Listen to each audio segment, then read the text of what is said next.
Dan itu semua dilakukan oleh ulama-ulama awal yang membuat Islam berkembang sampai seperti ini. Siapa mereka? Para wali, wali-walinya Allah, kekasih-kekasih Allah. Yang sekarang banyak komplain, apa itu wali? Kamu nggak tahu. Islam di Indonesia yang menggerakkan itu wali. Kenapa wali? Karena di sini sebelum Islam itu Hindu itu yang boleh ngomong agama, kastanya Brahmana. Di luar Brahmana nggak boleh ngomong. Kasta kesatria, para raja nggak boleh ngomong agama. Kasta wisya, pegawai nggak boleh ngomong agama. Sudra nggak boleh ngomong. Sudra itu petani, pedagang. Makanya kalau ada yang mengatakan Islam disebarkan oleh saudagar, itu salah secara ilmiah. Karena apa? Saudagar itu sudra. Nah, yang bisa mengimbangi konsep Brahmana itu wali. Nah itu, makanya ada yang nanya, loh kok bisa wali? Referensinya mana wali mengembangkan Islam? Wali nggak perlu referensi. Wali itu kalau butuh apa-apa download. Wali itu kalau butuh apa-apa online. Wali itu nggak punya takut apa-apa, la khaufun alaihim walahum yahzanun. Nggak pernah takut apa-apa. Tapi kalau butuh sesuatu langsung online, download. Kemana? Ke harddisknya Allah, ke cloudnya Allah. Yang waktu Rasulullah Isra Mi'raj ditunjukkan cloud atau harddisk itu namanya Lauhil Mahfuz. Filenya banyak di situ. Mau download apa saja ada. Quran juga di situ. Sampai mau download silahkan. Mau download 30 juz monggo. Mau download Yasin tok monggo. Mau download Kulhu monggo. Mau download Bismillahirrahmanirrahim silahkan. Cuman mau download Nun nggak apa-apa. Filenya ada di sana. Nah, wali itu kalau butuh sesuatu online langsung. Qalu rabbuna Allah tsumma istaqamu tatanazzalu alaihimul malaikah alla takhafu wala tahzanu.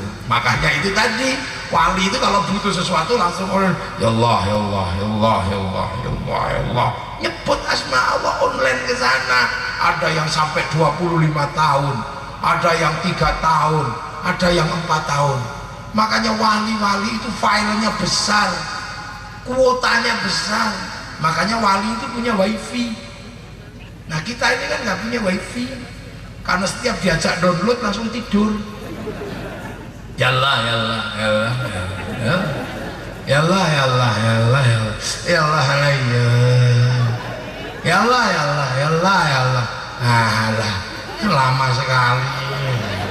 Sewene. Nah,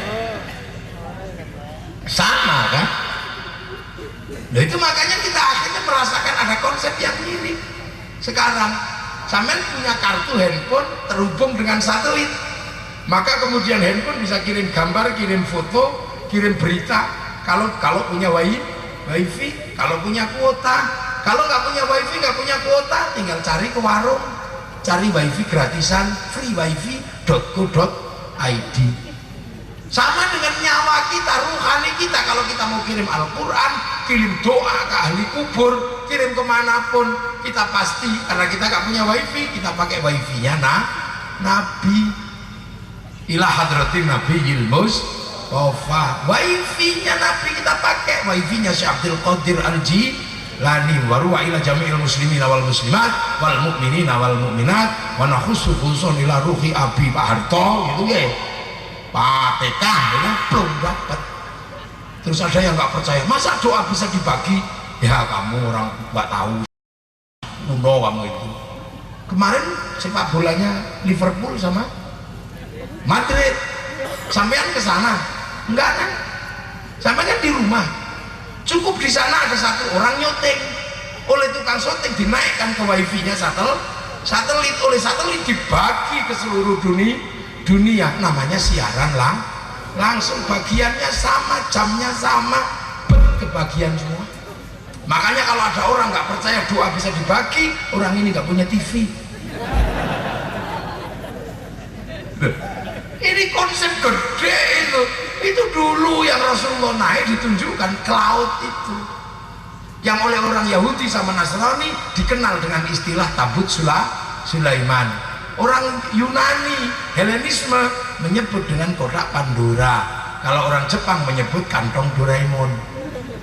Pajadan konsep ini. Nah itu makanya ulama-ulama dulu download ke sana para wali.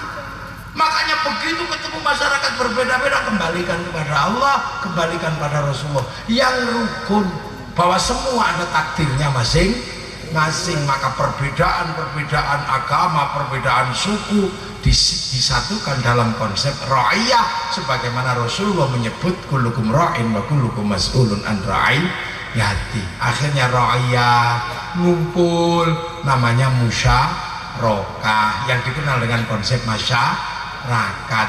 Akhirnya teritori para ra'iyah, karena yang membuat adalah para wali, disebut wilayah. Yang wilayah itu kemudian disebut Negara Kesatuan Republik Indonesia. Maka pemimpin tertingginya Majelis Permusyawaratan Ra'iyah atau rakyat, Dewan Perwakilan rakyat. Inilah yang menyebabkan kenapa Arab satu bangsa bisa pecah menjadi puluhan negara, kenapa Eropa satu bangsa bisa pecah menjadi puluhan negara, tapi kenapa kita puluhan bangsa, puluhan suku, puluhan agama mampu bersatu dalam satu negara kesatuan Republik Indonesia. Ini namanya para ulama mikir ke depan manusia, bangsa dan negara. Lu kok bisa sekarang anak-anak itu nggak ngerti?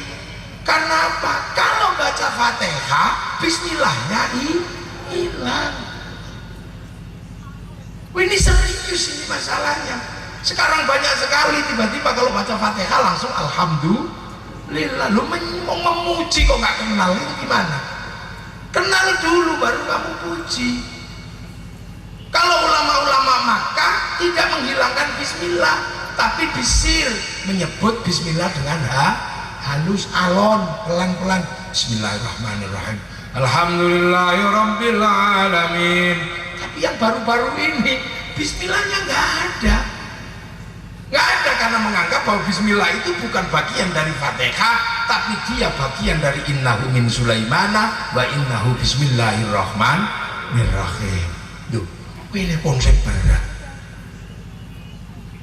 Nah itu makanya orang-orang kalau di awal ini tuh jadi kurikulum besar. Walillahil asmaul husna fad'uhu biha. Nah itu makanya makanya dulu, ya Allah ya Qadim, ya Allah ya Qadim, ya Allah ya ulama-ulama ini yang kuat memegang problem keagamaan di Indonesia, nggak gampang kafirin orang, nggak gampang jelek-jelekin orang. Yang lain Allah Akbar, kiai-kiai balik Allah. Dan ini selalu dianggap bahwa kiai-kiai ini tidak progres, tidak membela Islam. Tapi ada yang tiba-tiba kemudian menjadi aneh, sampai pilpres itu dianggap perang Badar. Ini aneh, pilpres itu kelanjutan pilkades. Kalau di desa namanya pilkades, kalau di kabupaten pilbub, kalau di provinsi pilgub, kalau kelas nasional pilpres. Bisa siapa saja, itu namanya pesta demokrasi. Syukur ada duitnya, cuma gitu aja kok. Iya, kalau diterima orang biasa namanya uang bensin. Kalau diterima masjid namanya sumbangan. Kalau diterima kiai namanya bisyarah. Iya, Pak Kapolres juga nggak bisa begini jenenge kok beda. Pak Kajari juga nggak bisa jenenge bukan sumbang kok, tapi uang bensin. Nah itu makanya besok kalau ada yang begitu-begitu pura-pura nggak ngerti aja gitu. Itu Indonesia, ada dangdutannya, indah. Sekarang ini orang tiba-tiba mudah sekali mengangkat persoalan yang tadinya sepele, tiba-tiba berubah menjadi persoalan agama. Sampai persoalan yang mestinya diselesaikan di tingkat RT itu nggak bisa selesai karena membawa Tuhan. Ini jadi Indonesia ini sudah overload membicarakan Tuhan hari ini. Wih, sampai ributnya kayak gitu. Persoalan pawang hujan aja bawa Tuhan itu loh. Pawang hujan itu kan sisa-sisa dari pawang ular, pawang kolojengking, pawang apa. Itu namanya indigenous knowledge, kesadaran lokal. Kalau kamu nggak terima dengan adanya pawang hujan, ganti kamu yang bagaimana caranya, bagaimana tidak hujan. Makanya dulu Nabi itu punya mukjizat, para wali punya karomah, para ulama punya mauna, wong gablek duwe istidrojah. Kamu semuanya nggak punya, punyanya cangkem tok. Loh ini kan bahaya, mulut tok ngomong. Makanya sudah betul kalau corona itu ada, wong ini eranya orang semuanya berdosa gara-gara tangannya, pakai jempol. Akhirnya oleh corona suruh cuci tangan, lambene kongkon maskeri. Loh,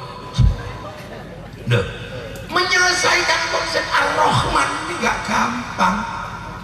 Bagaimana kemudian menunjukkan bahwa Allah itu punya belas kasihan dunia dan di akhirat. Makanya kiai-kiai gak pernah ribut Yahudi, Nasrani.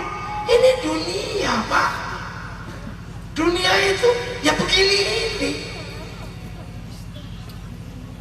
Di dunia ini begini, karena dunia itu dari kun.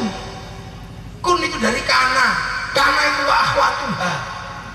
Nah, kana itu sifatnya emang rada dablek. Temannya banyak. Saya ini kiai, ngomong agama bisa. Sampai pengen tak ajari agama yang paling rumit bisa. Tak ajari yang pertama syahadat bisa. Tak ajari sholat, mau sholat model apa tak ajarkan. Tapi jangan mentang-mentang kita ngajarkan sholat terus kiai lupa. Sholat itu temannya banyak. Selain sholat itu ada urusan lain apa kalau sholat? Nutup aurat. Aurat itu tutupnya pakai kain. Apa kiai masih bisa mikir urusan kain dan pabriknya? Nggak bisa. Urusan kain dan pabriknya urusannya Cina, urusannya Itali, urusannya songket Palembang. Ya udah nggak bisa mikir. Kiai ngajarkan sholat itu pakai wudhu itu pakai air. Toharoh wudhu bisa diajarkan, tapi urusan air kiai udah nggak terlalu ngerti, karena air itu urusannya sanyo sama pipa. Pipanya diurus sanyonya sama mas pion. Terus sampai mau anti Cinanya pergi, mas pionnya tutup, sampai pakai padasan lagi.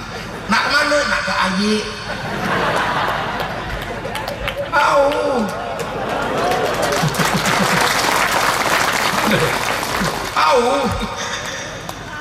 Ya, makan stua. Makan stua. Ya bisa-bisa gak jadi pulang, ditangkap sama Mak Sumai.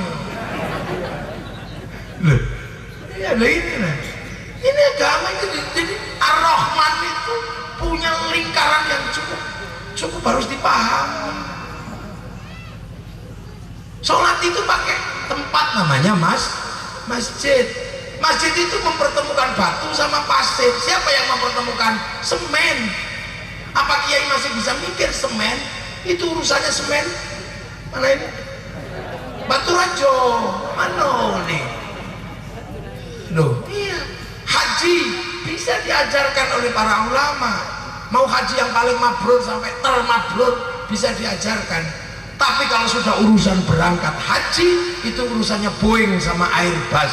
Urusan Boeing, urusan Airbus, itu urusannya Yahudi sama Nasrani. Makanya kalau hancurkan Yahudi, bunuh semua Yahudi, kita pergi haji renang. Ini dunia gimana? Ini kadang kita gak ngerti. Makanya hati-hati ngomong.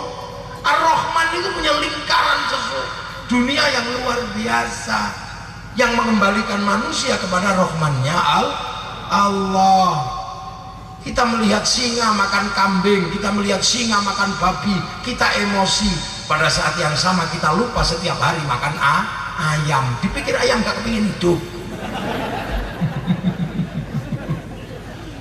Kita setiap hari makan kambing, menumpahkan darah. Nah, kita lupa. Grame mau nikah, kita goreng. Lah apa bedanya dengan kambing makan? Apa kambing dimakan singa? Lah ini dunia dalam lingkaran Ar-Rahman ini luar biasa. Makanya jangan sekali-sekali tinggalkan bacaan Bismillah. Makanya kiai-kiai ngotot kalau ada orang baca Bismillah, Fatihah Bismillahnya hilang, mending mufarokoh. Nah kadang imam-imam sekarang itu ngotot. Ada yang mengatakan bahwa membaca Bismillah itu makruh dengan keras. Tapi bagi beberapa ulama itu haram kalau ditinggalkan. Sebaiknya bagi imam yang menganggap bahwa baca Fatihah Bismillah keras itu makruh, lebih baik sampean baca keras karena cuman makruh daripada yang lain yang menganggap itu haram. Maka kemudian lebih baik yang makruh ngalah. Lu kok ngeyel lepel Ar-Rahman. Lu maka kemudian pemahaman Ar-Rahman yang ini sampai akan ketemu Ar-Rahim yang punya belas kasihan hanya di akhirat. Kamu marah sama orang Yahudi tanpa sebab, tiba-tiba kamu bunuh Yahudi, kamu melanggar prinsip Ar-Rahman, kamu tidak akan pernah ketemu Ar-Rahim karena kamu tidak akan pernah masuk surga karena mengambil darah orang dengan tidak hak. Nah, kamu tidak pernah, kalian nggak ngerti konsep Ar-Rahim, nggak ngerti konsep Ar-Rahman. Tikus itu tidak pernah dilarang untuk makan perkutut. Kalau perkututmu dimakan tikus, nggak usah marah.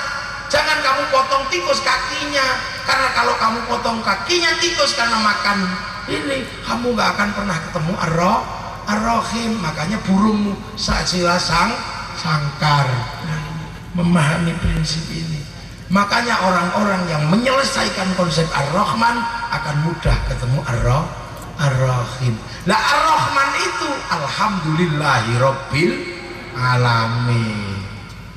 Allah itu rabbil alamin, bukan rabbil amrikiyin, bukan rabbil arabiyin, bukan rabbil afrikiyin, bukan rabbil indonesiyin, tapi rabbil alamin, Tuhan semesta alam. Nah itu semesta alam. Makanya Islam itu kalau kemudian mengemban misi dari Allah menjadi rahmatan lil alamin.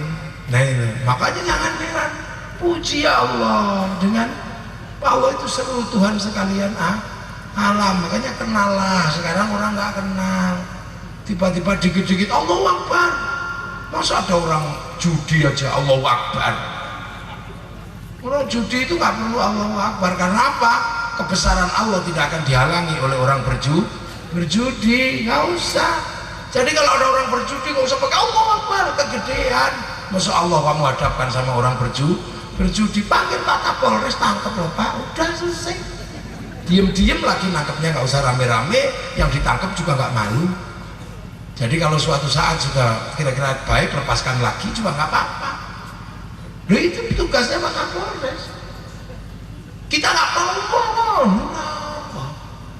ada nyamuk di muka, nggak perlu lah pakai peso. Nyamuknya terbang, baru keluar, kegedean, lukanya terlalu dalam.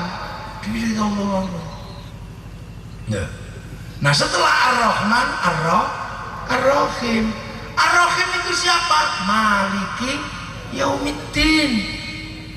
Itu rajanya hari kiamat. Dan kita nggak ngerti Yaumiddin itu kayak apa, nggak ada yang tahu gambarannya. Itu bentuknya kayak apa, nggak ada yang tahu. Makanya nggak usah ribut meramal kiamat. Ini sekarang orang-orang kayak sudah panitianya Maliki Yaumiddin. Ini dikit-dikit ini sebentar lagi kiamat, Ya'juj Ma'juj. Ada Ukraina perang sama Rusia, ini Ya'juj Ma'juj. Keliru lagi.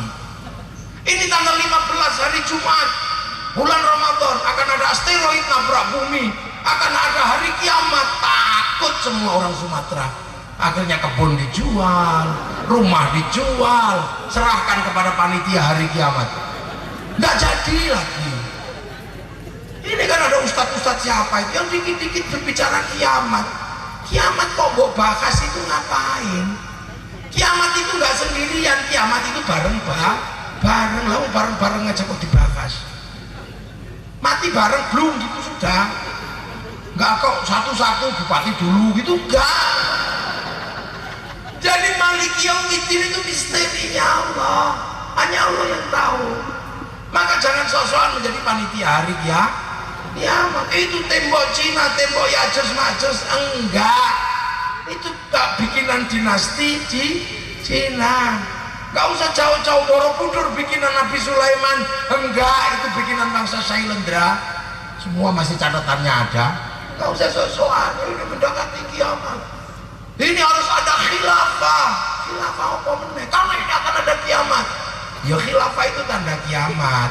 Karena itu tanda kiamat, nggak usah kamu pikir. Itu karena nanti kalau waktunya mau kiamat ada dengan sendirinya. Kayak uban itu tanda tua. Nggak usah kamu pikir uban itu kalau waktunya tua mesti tumbuh sendiri. Ini misteri Maliki Yaumiddin, ini hanya Allah yang tahu kapan terjadinya. Kok tiba-tiba sekarang orang iseng dipikir kiai itu nggak paham. Kiai paham dengan semua cerita yang ada dalam kitab-kitab, tapi karena Maliki Yaumiddin itu misteri, jangan sok menjadi